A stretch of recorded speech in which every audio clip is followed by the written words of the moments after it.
प्रियंका जी कुरुक्षेत्र से। राधा वल्लभ श्री हरिवंश। मेरे प्यारे गुरुदेव, आपके चरणों में कोटि कोटि प्रणाम। महाराज जी, श्री जी की कृपा से 4 साल से YouTube के माध्यम से आपके सत्संग सुनते हैं। महाराज जी, जीवन में अब यही आशा है कि एक पल भी श्री जी से दूर ना रहें। लेकिन मैं एक अध्यापिका हूँ, ज्यादा समय कार्य में व्यतीत होता है, उस समय भजन नहीं होता और बाद में कष्ट होता है कि सारा का सारा समय मैंने खो दिया। कृपया मार्गदर्शन करें महाराज जी। इसका प्रश्न,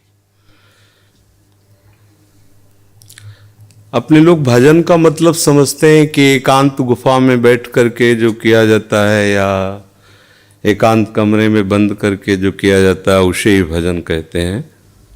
वो भी एक भजन का एक अंग है, पर उसे सांगोपांग भजन नहीं कहते।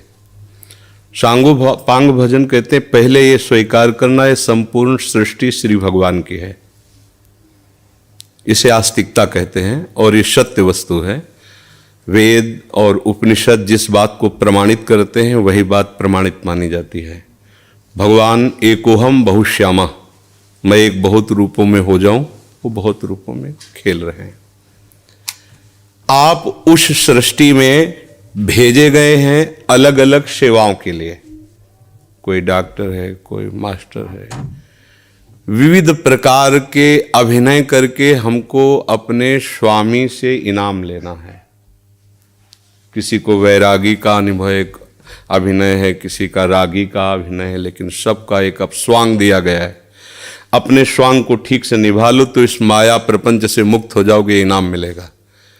अगर तुम मास्टर हो तो बच्चे में भगवत भावना करके और शिक्षा रूपी भजन उसको दीजिए। जो जिस क्लास की शिक्षा, ईमानदारी से आपके अंदर यही हो कि हे प्रभु, आप बालक रूप से हमारे सामने आए हो, मैं आपको शिक्षक रूप से शिक्षा दूंगी। और उस समय यदि भगवत भाव रहा तो आपने जितने घंटे बालकों को पढ़ाया वो भजन ही है, उससे बिलक नहीं। एक युद्ध क्षेत्र में खड़ा हुआ सूरवीर सामने के सैनिकों की गर्दन उतारता है अपने देश रक्षा के लिए, उसका वो भजन ही है, भजन से कम नहीं है, क्योंकि अपने धर्म के लिए वो युद्ध में वार कर रहा है। अधर्म से किया हुआ हर कार्य निष्फल है और धर्म के लिए किया हुआ हर कार्य भजन है, क्योंकि सृष्टि भगवान की है। अगर एक केवल मान लिया जाएगा कि माला चलाना इतना ही भजन है तो वो भजन के सर्वरूप को नहीं जानता है। अगर ऐसा ही हो तो अर्जुन जी कह रहे हैं श्री भगवान से कि मैं संन्यास लेकर के विरक्त होकर मांग कर खाऊंगा, पर मैं युद्ध नहीं करूंगा क्योंकि इसमें हिंसा होती है। और श्री भगवान कह रहे हैं कि नहीं, तुझे युद्ध करना ही होगा। मां मुनिस्मर युद्ध च, मेरा स्मरण करते हुए तुझे युद्ध करना होगा। तो हमें ये बात समझनी कि हमको जो स्वांग मिला उसमें हम बेईमानी न करें।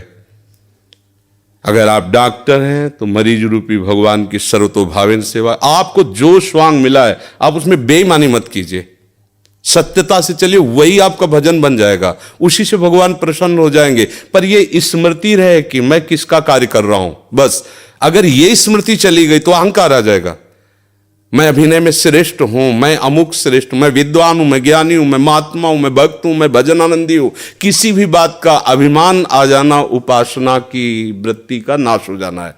एक छोटा सा भी कार्य आपको भगवत प्राप्ति करा सकता है, उस कार्य का उद्देश्य बदल जाए। बस हम समझते हैं माला जपना ही केवल भजन। बात सुन, एक आदमी बहुत हिंसा प्रवृत्ति का था, चोर था और हिंसा में उसको सुख मिलता था। जैसे अलग अलग, वो इतना तमोगुणी था, जब किसी को काटता और तड़पता तो उसे सुख मिलता था।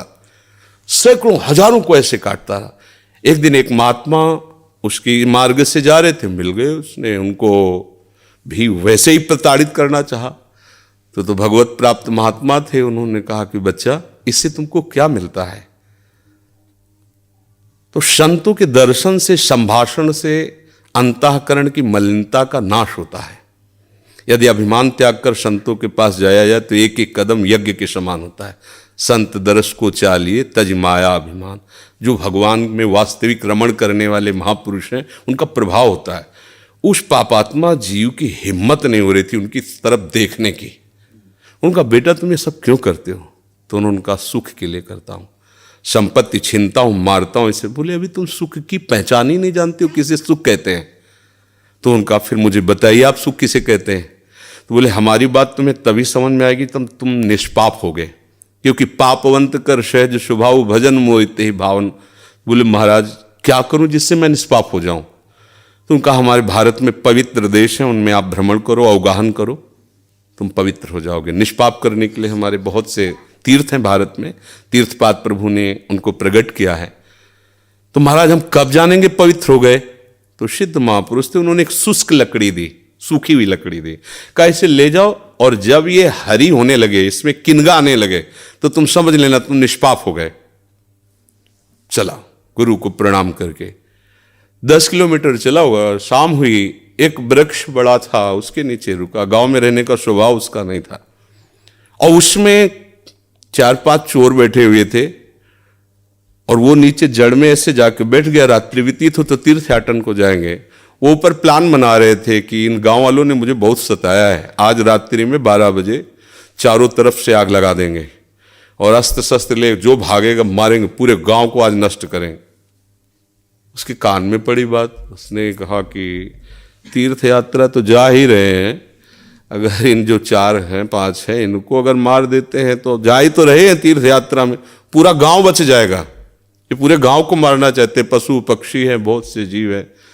तो उसने कहा भैया तुम्हारे गुरु हम हैं, तुम 4-5 मिलकर मारते हो, हमने अकेले न जाने कितनों को मारा है, आओ हम तुम्हें सलाह बताते हैं कैसे पूरे गांव को नष्ट करना है। तो चारों कूद थोड़ी पड़ेंगे, एक ही एक आएगा। चारों को हम मार दिया। सोचा अब यहां हिंसा हो गई, नहीं रुकेंगे। लकड़ी उठाई तो हरी हो गई। उनका गुरुजी ने कहा था जहां हरी हो जाए वापस चला गया। वहां गया संत भगवान को, संत ने कहा हम जानते थे कि तुम ऐसे स्वभाव वाले हो कि तुम्हें तीर्थ यात्रा सुहाएगी नहीं, वापस आ गए। तो उनका भगवान आपकी आज्ञा पर, आपने कहा था हरी हो, देखो हरी हो गई। तो बोले कौन से तीर्थ में? बोले तीर्थ लेके आ, 4 को और मार दिया है। बोले बताइए कैसे? उन्होंने बोले देखो बेटा, पहले स्वार्थ के उद्देश्य से मारते थे तो पाप हुआ, लेकिन पूरे नगर के बचाने के लिए 4 को मारा आपने, उद्देश्य आपका दूसरों के सुख के, इसलिए मारना ये आपको तीर्थयाटन से भी अधिक पवित्र करने वाला हो गया। क्रिया वही, उद्देश्य परिवर्तन, फल का परिवर्तन। यदि हम सब अपने धर्म से चले, अपने कर्तव्य को भगवान की पूजा माने, तो जो जहां है उसको अलग से कोई मार्ग चयन नहीं करना, वही भगवान की प्रसन्नता के लिए करे, उसको वही भगवान की कृपा की प्राप्ति होगी। तो आपको कोई परेशानी का विषय होना ही नहीं चाहिए। आप अध्यापक और बच्चों को पढ़ाइए और बीच बीच में राधा राधा राधा स्मरण कीजिए। जो भी कर रहे हो अपने प्रभु के लिए कर रहे हैं ऐसी भावना कीजिए। इसमें कोई श्रम नहीं, कोई परिश्रम नहीं, कोई अलग से ऐसा नहीं कि नाक दबा के बैठना है, आंख मूंद के बैठना है।